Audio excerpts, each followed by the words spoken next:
Hey guys, in this video I'll show you how to add transitions between your Instagram Reels. So as you can see, I'm now on Instagram and I need to swipe right.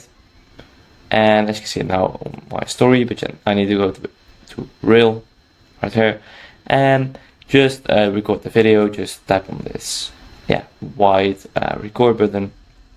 Just take a video of this and now of my or part of my laptop, for example, just like this. Then tap on next, then tap on edit video, so try the new editing experience, edit video, and right, so you can make this bigger or smaller, and as you see, this is a completely updated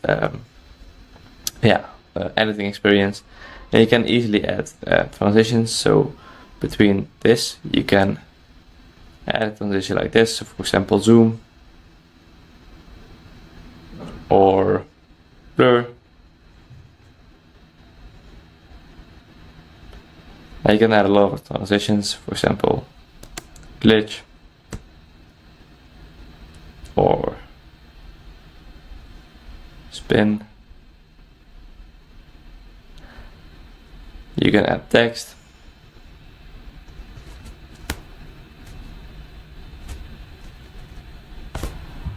just like this.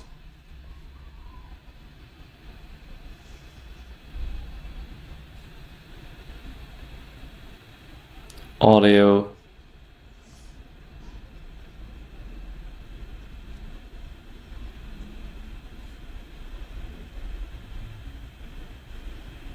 so that's it. I hope this was helpful. If so, please subscribe to the channel and I see you in the next video. Bye bye.